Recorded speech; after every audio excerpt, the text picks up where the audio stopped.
ஆச்சி Royal gulab jamun packs ஒன்று வாங்கினால் ஒன்று இலவசம். வணக்கம். செய்திச் சுருக்கம். கரூர் பெருந்துயரத்தில் கருத்து திணிப்பு ஏன்? அரசுக்கு அண்ணாமலை கேள்வி.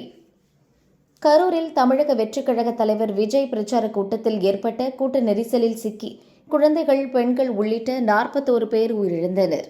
இதுகுறித்து ஓய்வு பெற்ற உயர்நீதிமன்ற நீதிபதி அருணா ஜெகதீசன் தலைமையில் விசாரணை ஆணையம் அமைக்கப்பட்டுள்ளது. இந்நிலையில் முன்னாள் அமைச்சர் செந்தில் பாலாஜி நேற்று நிருபர்களை சந்தித்து பல்வேறு கருத்துக்களை தெரிவித்தார். இது தொடர்பாக தமிழக பாஜக முன்னாள் தலைவர் அண்ணாமலை வெளியிட்ட அறிக்கையில் கூறியுள்ளதாவது: கரூர் தாவேக பொதுக்கூட்டத்தில் கூட்ட நெரிசலில் சிக்கி பொதுமக்கள் உயிரிழந்தது குறித்து தேஜ கூட்டணி எம்பிக்கள் குழு பாதிக்கப்பட்ட பொதுமக்களை சந்தித்து இந்த துயர நிகழ்வு தொடர்பான விசாரணை பதவியில் இருக்கும் உச்சநீதிமன்ற நீதிபதி தலைமையில் நடைபெற பரிந்துரைத்துள்ளது. இந்நிலையில் ஊடகங்களை சந்தித்த முன்னாள் அமைச்சர் செந்தில் பாலாஜி புதிய கதைகளை கூறியுள்ளார். தாவேக சார்பில் சிபிஐ விசாரணை கோரிய வழக்கு வரும் வெள்ளிக்கிழமை விசாரணைக்கு வரவிருக்கிறது. கூட்டத்தில் விஜய் மீது செருப்பு வீச்சு உள்ளிட்ட அசம்பாவிதங்களுக்கான ஆதாரங்கள் இருப்பதாக தாவேகவினர் தெரிவித்துள்ளனர். விசாரணையின் போது தாவேக வழக்கறிஞர்கள் சமர்ப்பிக்கும் ஆதாரங்களை ஏற்றுக்கொள்வதும் மறுப்பதும் நீதிமன்றம் முடிவு செய்ய வேண்டியது. மேலும் தேஜ கூட்டணி உண்மை அறியும் குழுவிடம் பெண்மணி ஒருவர் கூட்டத்தில் கத்திக்குத்து நடந்ததாக கூறியிருக்கிறார். இப்படி பல்வேறு குற்றச்சாட்டுகள் இருக்கையில் இவர் இப்போது ஊடக சந்திப்பு நடத்தி அவையெல்லாம் வதந்தி என்று கூற வேண்டிய அவசியம் என்ன? கூட்டம் நடந்த கரூர் வேலுசாமிபுரம் கூட்டம் நடைபெற தகுதியான இடமா என்பதை விசாரிக்க திமுக அரசே ஒரு ஆணையம் அமைத்துள்ள நிலையில் அதை குறித்து செந்தில் பாலாஜி பேச வேண்டிய அவசியம் என்ன? கருத்து திணிப்பு ஏற்படுத்துவதன் நோக்கம் என்ன என்ற கேள்விகள் எழுகின்றன. யார் எங்கே சென்றார்கள், செல்லவில்லை என்று கேட்கும் தகுதி முதலில் திமுகவிற்கு இருக்கிறதா?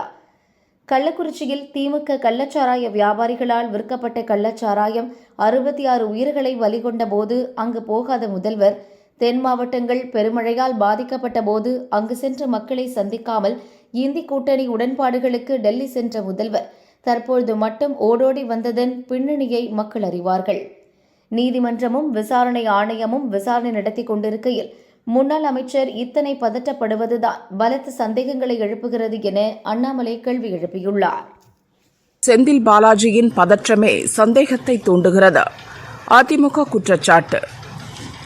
கரூர் கூட்ட நெரிசலில் 41 பேர் இறந்த நிலையில் முன்னாள் அமைச்சர் செந்தில் பாலாஜி பத்திரிகையாளர்களை சந்தித்து விளக்கம் அளித்தார். இதுகுறித்து அதிமுக தலைமை அலுவலகம் வெளியிட்ட அறிக்கை: கரூர் துயரச் சம்பவம் தொடர்பாக ஒரு நபர் விசாரணை ஆணையம் அமைத்திருக்கிறோம் என்று திமுக அரசு அறிவித்தது. அதன் பிறகு மின்வாரிய அதிகாரி, கலெக்டர், கூடுதல் டிஜிபி ஆகியோர் செய்தியாளர் சந்திப்பு நடத்துகின்றனர். டிஜிபி பேட்டி கொடுக்கிறார்.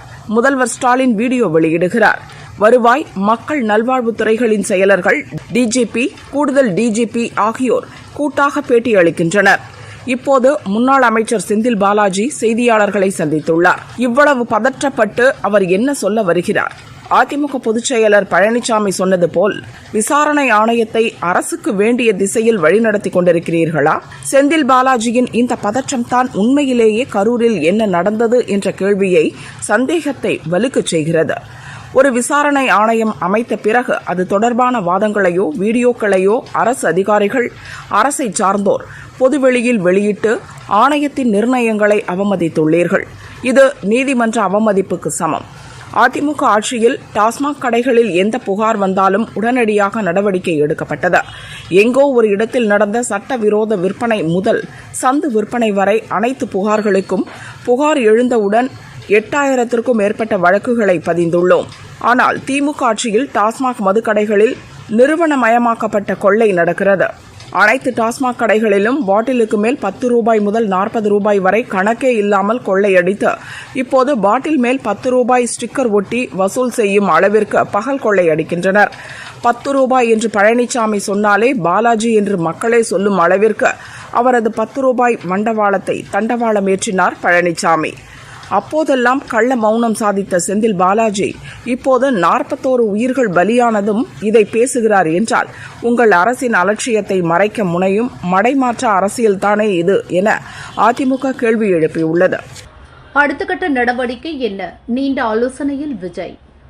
கரூரில் நடந்த விஜய் பிரச்சாரத்தில் ஏற்பட்ட கூட்ட நெரிசலில் சிக்கி 41 பேர் இறந்தனர்.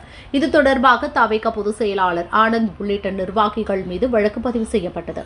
மேலும் வன்முறை தூண்டும் வகையில் சமூக வலைதளங்களில் பதிவிட்ட தவேக மாநில பிரச்சார மேலாண்மை பொதுச் செயலாளர் ஆதவ் அர்ஜுனாவுக்கு எதிராக வழக்கு பதிவு செய்யப்பட்டுள்ளது. கரூர் போலீசார் விஜய் கேரவனில் பதிவான சிசிடிவி காட்சிகளை கேட்டுள்ளனர். தமிழக அரசுக்கு எதிராக விஜய் முன்வைத்த குற்றச்சாட்டுகள் தொடர்பாக அரசு அதிகாரிகள் செய்தியாளர் சந்திப்பில் விளக்கம் அளித்தனர். முன்னாள் அமைச்சர் செந்தில் பாலாஜியும் செய்தியாளர் சந்திப்பில் சம்பவம் குறித்து விரிவான விளக்கம் அளித்தார். கரூர் சம்பவம் வேதனை அளிப்பதாக நேற்று வீடியோ வெளியிட்ட விஜய் 2 வாரத்திற்கு மக்கள் சந்திப்பை ஒத்திவைப்பதாக அறிவித்துள்ளார். இந்நிலையில் விஜய் இன்று 3வது நாளாக பட்டினப்பாக்கம் இல்லத்தில் கட்சியின் முக்கிய நிர்வாகிகள் மற்றும் சட்ட வல்லுநர்களுடன் நீண்ட ஆலோசனையில் ஈடுபட்டார்.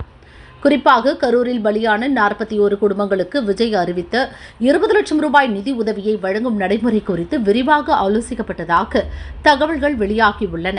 மேலும் கரூர் சென்று பாதிக்கப்பட்ட மக்களை சந்திக்கவும் விஜய் முடிவு செய்துள்ளாராம். அவருக்கு பாதுகாப்பு கோரி தவேக தரப்பில் ஏற்கனவே கோர்ட்டில் மனு அளிக்கப்பட்டுள்ளது.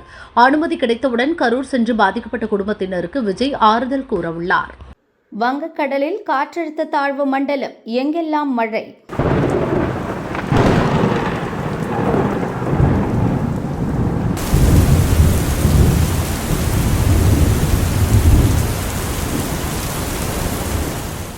முப்பதாம் தேதி மாலை மத்திய மேற்கு வங்கக்கடல் பகுதிகளில் நிலவிய காற்றழுத்த தாழ்வு பகுதி நேற்று காலை ஆழ்ந்த காற்றழுத்த தாழ்வு பகுதியாக வலுப்பெற்றது. அதே பகுதிகளில் நிலவி வந்த வடக்கு வடமேற்கு திசையில் நகர்ந்து இன்று அதிகாலை காற்றழுத்த தாழ்வு மண்டலமாக வலுப்பெற்றது. இது மேலும் இதே திசையில் நகர்ந்து ஆழ்ந்த காற்றழுத்த தாழ்வு மண்டலமாக வலுப்பெறும். தெற்கு ஒடிசா வடக்கு ஆந்திர கடலோர பகுதிகளில் இன்று நள்ளிரவு அல்லது நாளை கரையை கடக்கும் என வானிலை மையம் கணித்துள்ளது.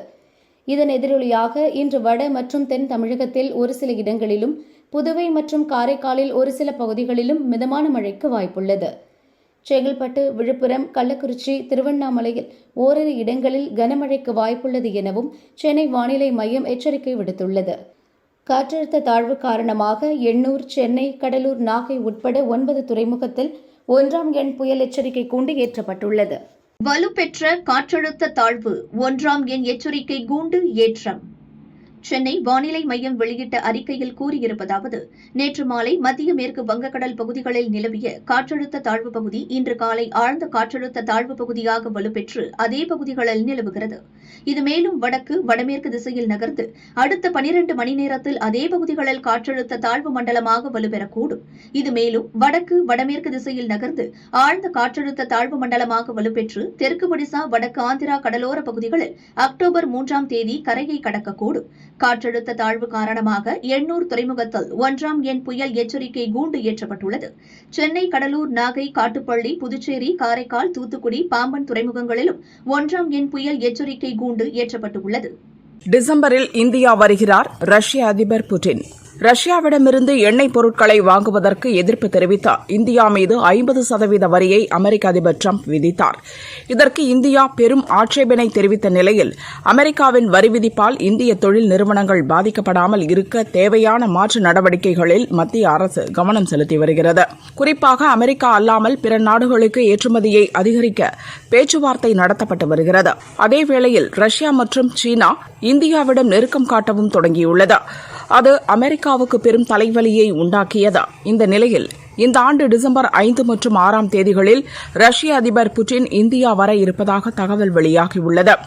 அதிபர் புட்டினின் இந்த பயணத்தின் மூலம் இந்தியா ரஷ்யா இடையே பொருளாதாரம் மற்றும் ஆற்றல் உள்ளிட்ட துறைகளில் நெருங்கிய ஒத்துழைப்பு உருவாகும் வாய்ப்பு உண்டாக்கியுள்ளது. கடைசியாக இருவரும் சீனாவின் தியான்ஜினில் நடந்த ஷாங்காய் உச்சி மாநாட்டின் போது சந்தித்து பேசினர். தொடர்ந்து 2 வாரங்களுக்கு முன்பு ரஷ்ய அதிபர் புட்டின் பிரதமர் மோடியை தொலைபேசியில் தொடர்பு கொண்டு பிறந்தநாள் வாழ்த்து கூறியிருந்தார்.